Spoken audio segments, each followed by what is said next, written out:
திரு doctor Sumanth, இதில் எப்படி பார்க்குறீங்க? மத்திய அரசு ஒரு பக்கம், தென் மாநிலங்களில் இருக்கக்கூடிய முதலமைச்சர்கள் அத்தனை பேருமே ஒரு டிஸ்கிரிமினேஷன் இருக்கு, இந்த ஃபினான்ஷியல் டிஸ்கிரிமினேஷன்ங்கிறத அடிப்படையாக சொல்றாங்க. உங்க பார்வை என்ன?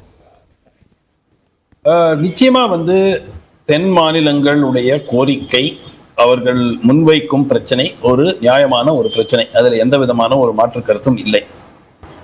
திரு சேகர் அவ்வளோ எலக்வெண்டா அவ்வளோ ஃபேக்ட்ஸ் அண்ட் ஃபிகர்ஸ் கொடுத்தாரு. ஒரு மிகவும் முக்கியமான ஒரு ஸ்டாட்டிஸ்டிக்கை விட்டுட்டாரு. பாப்புலேஷன் பர்சன்டேஜை 25% 15% வெயிட்டேஜை கொண்டு வந்துட்டோம். ஆனா 1971 சென்சஸுக்கு பதிலாக 2011 சென்சஸ் டேட்டாவை நாங்க எடுத்துக்கிட்டோம். அது அங்கதான் சிக்கல் வரதே.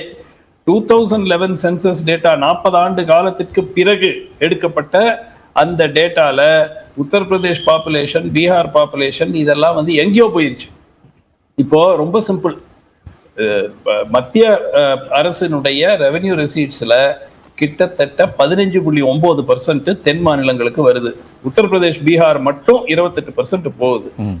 இது ஒரு ஏழ்மையில் இருக்கக்கூடிய மாநிலத்தில் வசதி படைத்த மாநிலங்கள் உதவ வேண்டும். அதுல யாருக்கும் மாற்று கருத்து கிடையாது. இப்போ நம்ம தமிழ்நாட்டையே எடுத்துக்கிட்டீங்கன்னா, இப்போ சென்னை, கோவை போன்ற இண்டஸ்ட்ரியல் ஏரியாஸ்ல இருந்து தான் ஜிடிபி பல்கா தமிழ்நாடு கவர்மெண்ட்டுக்கு வர ரெவென்யூஸ் எல்லாமே அங்கதான் வரும். அதுக்காக நீங்க போய் எங்க பணத்தை எடுத்து நீங்க எப்படி ராமநாதபுரத்துக்கு கொடுக்கலாம், எப்படி நாகப்பட்டினத்துக்கு கொடுக்கலாம்னு போய் கேட்க முடியுமா? முடியாது. சோ ஒரு அளவிற்கு இது ஒரு நியாயமான இது, தட் we should help. ஆனால் என் சிக்கல் வருகிறது என்றால், ப்ரோக்ரஸிவா 15 ஃபைனான்ஸ் கமிஷன்ல கணிசமான அளவு குறைஞ்சிருக்கு. ரெண்டாவது, ஜிஎஸ்டி ரெசீட்ஸ், ஜிஎஸ்டி பணத்தை, மாநிலங்களுக்கு வரவேண்டிய பணத்தை மாநிலங்களுக்கு கொடுப்பதற்கு தாமதமாகிறது. பல மாத காலம் தாமதமாகிறது. ஒவ்வொரு வாட்டியும் அது ஒரு பெரிய இஷ்யூ ஆக்கி பிரச்சனை ஆக்கின அப்புறம் we have released, ஏதோ ஒரு தானம் கொடுத்தது போல.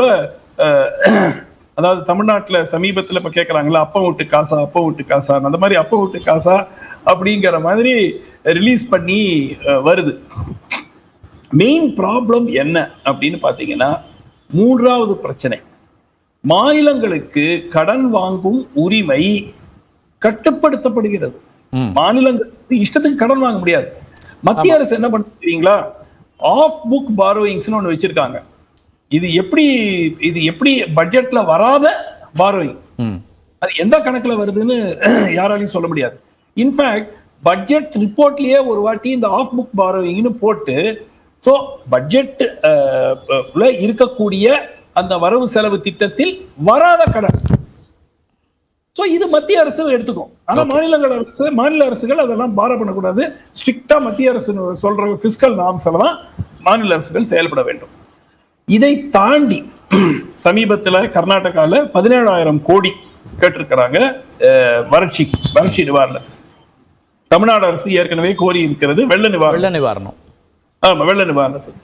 இமாச்சல் பிரதேசுக்கு உடனடியாக கொடுத்தார்கள் சென்ற வருஷம் ஜூலைல. 500 கோடி கொடுத்தாங்களோ 1000 கோடி கொடுத்தாங்களோ ஏதோ ஒண்ணு கொடுத்தாங்க இல்லையா? தமிழ்நாட்டுக்கு கொடுக்கப்பட்ட பணம் தமிழ்நாட்டுக்கே வரவேண்டிய பணம், இன்ஸ்டால்மெண்ட்டை முன்னாடி கொடுத்தாங்க, அவ்வளவுதான். என்டிஆர்எஃப்ல இருந்து எஸ்டிஆர்எஃப்க்கு வரவேண்டிய ஸ்டேட் கோட்டாவை முன்கூட்டியே ரிலீஸ் பண்றாங்க, அவ்வளவுதான் பண்ணியிருக்காங்க. They are not given from NDRF as was given for Himachal Pradesh or as was sanctioned for Gujarat. So என்னன்னா, இது ஒரே ஒரு பிரச்சனை அப்படின்னா ஓகே, இது ரொம்ப நியாயமே இல்ல மாநிலங்கள் சொல்றது அப்படிங்கலாம். ஆனால் இது ஒரு பிரச்சனை இல்ல. இப்போ 26ல ஒரு பெரிய ஒரு பூகம்பமே காத்து கொண்டிருக்கிறது, டீலிமிட்டேஷன். இப்ப இந்த டீலிமிட்டேஷன்ல நமக்கு இருக்கிற பாராளுமன்ற ரெப்ரசன்டேஷனும் குறைஞ்சிருச்சுன்னு வச்சுக்கோங்க. அப்புறம் தென் மாநிலங்களுக்கு எந்த விதமான ஒரு சே இருக்காது. வெறும் பணத்தை சம்பாதிச்சு அவங்களுக்கு கொடுக்கற மாதிரி ஆயிர ஒரு நிலைமை தான் வரும். சோ இது நிச்சயமா ஒரு விதத்துல சில விஷயங்கள் நான் ஏத்துக்க மாட்டேன். நான் பல ஆண்டு காலமா சொல்றேன், தமிழ்நாடு வஞ்சிக்கப்படுகிறது, திட்டமிட்டு வஞ்சிக்கப்படுகிறதுங்கிறது ஏத்துக்க மாட்டேன். தமிழ்நாடு மட்டும் இல்ல, எங்கெல்லாம் டெவலப் ஸ்டேட்ஸ், மகாராஷ்டிரா எடுத்துக்கங்க, 38% of central government revenues come from Maharashtra. Maharashtra gets back 8%. 8% தான் திருப்பி வருது.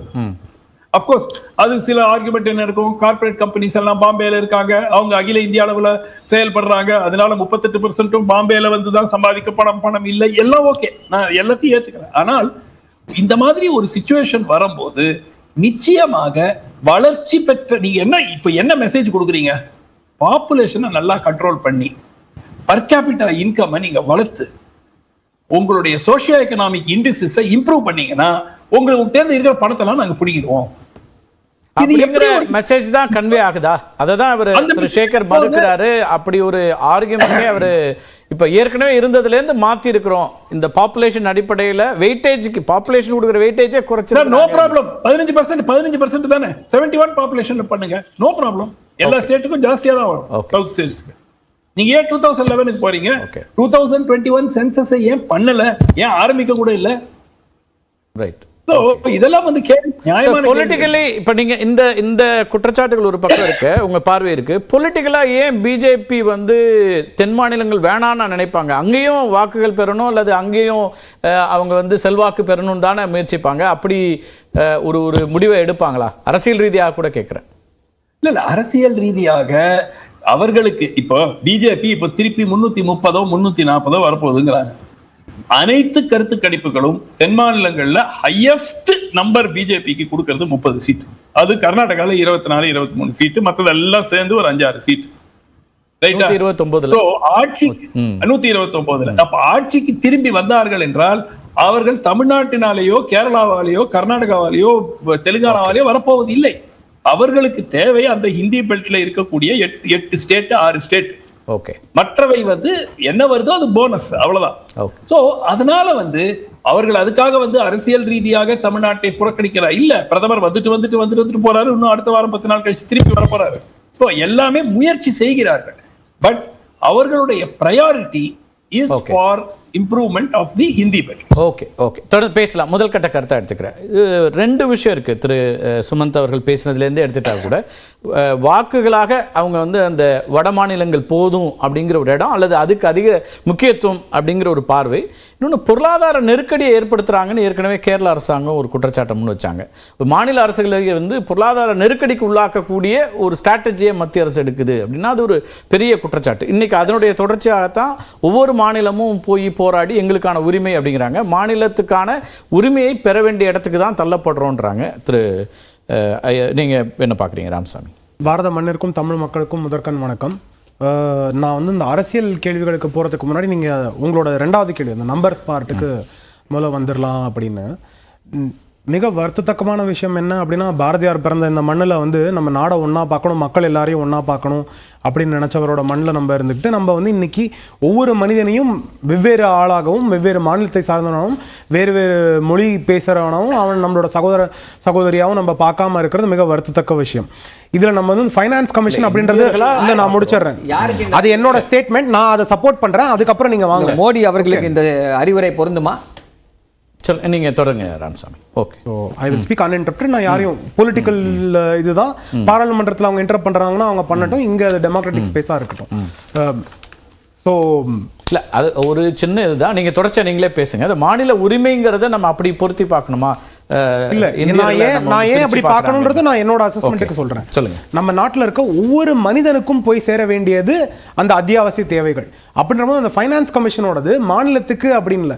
நம்ம அந்த ஜனத்தொகையை கனெக்ட் பண்ணக்கூடாது, 1971 பார்க்கக்கூடாது, 2011 பார்க்கணும், பார்க்கக்கூடாது, 1971 பார்க்கணும், 2021 பார்க்கக்கூடாது, பிரசன்ட் டே பார்க்கக்கூடாதுன்றதுல என்ன தவறு இருக்கு அப்படின்னா, அரசு அனைத்து அரசுகளுக்கும், என்னோட லோக்கல் பாடி அரசா இருக்கலாம், என்னோட பஞ்சாயத்தா இருக்கலாம், கார்பரேஷனா இருக்கலாம், முனிசிபாலிட்டியா இருக்கலாம், என்னோட தமிழக அரசா இருக்கலாம், அந்தந்த மாநில அரசா இருக்கலாம், நம்ம நாட்டோட மத்திய அரசா இருக்கலாம், அந்த எல்லா அரசுக்கும் ஒவ்வொரு மனிதனுக்கும் என்ன தேவையோ அதை கொண்டு போய் சேர்க்கணும் அப்படின்னு.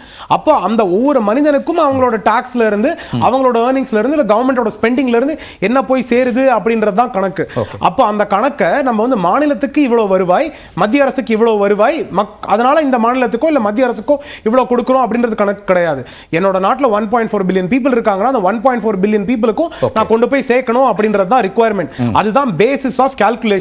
இதுதான் நம்ம கான்ஸ்டிடியூஷன் அந்த 293ல இருக்கிறதோட ஆப்ஜெக்ட்ஸ். அந்த டிபேட்லயும் டிஸ்கஷன்லயும் போய் பார்த்தா மக்கள் ஒவ்வொருவருக்கும் போய் சேர வேண்டும் அப்படின்றது தான் அங்க இருந்த டிஸ்கஷனே இருந்திருக்கும். அன்னைக்கு வந்து மாநிலங்கள் வெவ்வேறாக பிரிக்கப்படும், அப்ப இந்த மாநிலங்களுக்கு இவ்வாறு கொடுக்க வேண்டும் அப்படின்றதெல்லாம் டிஸ்கஸ் பண்ணிருந்தாங்க. 1950ல தமிழ்நாடு அப்படின்ற மாநிலம் கிடையாது, அப்ப கம்பைண்டா இருந்த ஸ்டேட்ஸ். அப்ப எப்படி அலோகேட் பண்ணணும் அப்படின்றது ஒன்னொன்னும் வேற டிபேட்டா இருந்திருக்கும். அப்ப நம்ம இன்னும் லார்ஜர் ஸ்டேட்டா இருந்திருப்போம், நமக்கு பாப்புலேஷன் பெருசா இருந்திருக்கும், அப்ப நம்ம இன்னும் அதிகமா கிளைம் பண்ணலாம். இது ஒண்ணு. இரண்டாவது விஷயம், நம்ம என்னெல்லாம் மறந்துடுறோம் அப்படின்னா, எப்பப்போ ரிசோர்ஸ் கொண்டு வர முடியுமோ ஒவ்வொரு மாநிலத்துக்கும் சுதந்திர இந்தியாவில் அந்தந்த மாநிலங்களுக்கு ஆக்சஸை பொறுத்தும் வளர்ச்சியை பொறுத்தும் அந்த ரிசோர்ஸை கொண்டு வந்திருக்காங்க. இப்போ தமிழ்நாட்டில் ஐஐடி, தமிழ்நாடு மகாராஷ்டிரா இந்த மாதிரி ப்ராக்ரெசிவா இருக்கிற மாநிலங்கள்ல ஐஐடி எல்லாம் இருந்தது. ஆனா இதே வந்து நம்ம பீகார், சத்தீஸ்கர், ஜார்க்கண்ட், இல்ல ஜம்மு அண்ட் காஷ்மீர், இமாச்சல் பிரதேஷ் இங்கெல்லாம் பார்த்தோம்னா ஐஐடி வரவே இல்லை. ஏன் வரல? அப்போ அந்த மாநிலங்கள்லாம் எங்களை வந்து பின்னோக்கி தள்ளுறதுக்கான காரணமே இந்த மாதிரி வளர்ச்சி மிகுந்த இந்த மாதிரி எஜுகேஷன் கொடுக்கக்கூடிய நல்ல இன்ஸ்டிடியூஷன்ஸ், பிரீமியர் இன்ஸ்டிடியூஷன், அண்ணா யூனிவர்சிட்டி மாதிரி இன்ஸ்டிடியூஷன்ஸ் கூட ஸ்டேட் ஃபண்டட் இன்ஸ்டிடியூஷன்ஸை நீங்க கொண்டு வரல, அதுக்கான கிராண்ட்ஸை நீங்க கொடுக்கல, அதனாலதான் எங்க மாநிலத்தில் இருக்க மக்கள் வந்து இவ்வளவு தேர்ச்சி பெறல அப்படின்னு சொன்னா நம்ம இன்னைக்கு திரும்பி போய் அவர்களுக்கு கொடுக்காததுக்காக அதை காம்பன்சேட் பண்ண முடியுமா? ஒண்ணு. இரண்டாவது, இதே நேச்சுரல் ரிசோர்ஸ் டெவல்யூஷன் எடுத்துப்போம். சுதந்திர இந்தியால இருந்து இன்னைக்கு வரைக்கும் நேச்சுரல் ரிசோர்ஸ் டெவல்யூஷன்ல ஒரு ஸ்டேட்ல இருந்து இன்னொரு ஸ்டேட்டுக்கு நேச்சுரல் ரிசோர்ஸ் கொடுக்கப்பட்டால் அதுக்கு லாஜிஸ்டிக்ஸ் ஃபீ கிடையாது, ஃப்ரைட் சார்ஜஸ் கிடையாது, அதுக்கு அடிஷனல் டாக்ஸ் கிடையாது, ஸ்டேட்டோட எக்ஸைஸ் கிடையாது, பிரைவேட் சேலோ இல்ல வெளிநாட்டுக்கு வித்திருந்தா அதுல வர டாக்ஸஸ் மற்ற மாநிலங்களுக்கு கொடுக்கும்போது கிடையாது. அப்ப ஜார்க்கண்ட், சத்தீஸ்கர், ஒரிசா, வெஸ்ட் பெங்கால், பீகார்லாம் நேச்சுரல் ரிசோர்ஸ் ரிச்சா இருந்திருக்காங்க. அது நேச்சுரல் ரிசோர்ஸ் ரிச்னு பேசும்போது பிரைமரியா ஃபியூவல் ரிலேட்டட் ரிசோர்ஸஸும் மெட்டாலிக் ரிசோர்ஸும் அதிகமா இருந்திருக்கு. அவர்களால தமிழ்நாட்டில் இருக்க இண்டஸ்ட்ரீஸ் டெவலப் ஆயிருக்கு. அதனால இங்க இருக்க போர்ட் ஃபெசிலிட்டிஸ் இம்ப்ரூவ் ஆயிருக்கு. இங்க இருந்து ஆந்திரா, தமிழ்நாடு, கேரளா, கர்நாடகா, மகாராஷ்டிரா சார் சரி, நம்ம சுதந்திர இந்தியால நம்ம வால்யூமை கம்பேர் பண்ணிடுவோம். ஒரிசா, பீகார், ஜார்க்கண்ட், சத்தீஸ்கர் அங்க இருக்கிற கோலோட நம்ம அதிகமா வந்து எங்க இருக்கு அப்படின்றத நம்ம பண்ண முடியுமா இல்லையா அப்படின்றத நம்ம கம்பேர் பண்ணி பார்த்துடலாம். சோ அந்த இதெல்லாம் இல்ல அணுமின் நிலையம் இருந்தது, அதுக்கு எதுக்கு அதே ரேட்டுக்கு எதுக்கு ஃப்ரீயா, எதுக்கு லாஜிஸ்டிக்ஸ் இல்லாம ஃப்ரைட் இல்லாம கொண்டு வரணும்? அப்ப அங்கேயே ஒரு அணுமின் நிலையத்தை இம்ப்ளான்ட் பண்ணிடலாம், அதுக்கப்புறம் அது விலை கம்மியா இருக்கும். அப்ப இன்னும் ஈஸியர்ல லாஜிஸ்டிக்ஸ் இந்த காஸ்ட் பல வருஷத்துக்கு வந்திருக்காது, அப்ப இன்னும் பெனிஃபிஷியலா இருந்திருக்கும். எலக்ட்ரிசிட்டி டெவல்யூஷன் சார்ஜஸ் ஒரே ஒரு அனுமதிக்கிறாரு 1950 ல இருந்து 1950 ல இருந்து 1973 வரைக்கும் எலக்ட்ரிசிட்டிக்கு வந்து ஒரு ஸ்டேட் எங்க ப்ரொடியூஸ் டெவல்யூஷன் அப்படின்னு அந்த தனியா டிரான்ஸ்மிட் பண்றதுக்கான சார்ஜஸை எந்த மாநிலமும் எடுத்துக்கிட்டது கிடையாது. அப்படின்னா அப்ப அன்னைக்கு பெனிஃபிட் ஆன மாநிலங்கள்லாம் நாங்க இன்ட்ரெஸ்டோட எல்லாத்தையும் திரும்பி தரோம்னு சொல்ல முடியுமா? அது எவ்வளவு தவறா, அதை கேட்கறதும் எவ்வளவு தவறாக இருக்கும். அதாவது ஒட்டுமொத்த இந்தியர்களுக்குமான விஷயத்தை மத்திய அரசாங்கம் செய்யணும், ஒவ்வொரு தனிநபருக்கும் இந்தியருக்கும் செய்யணும்னா அதை குறை சொல்றது சரியாங்கிறீங்க. நான் திருப்பி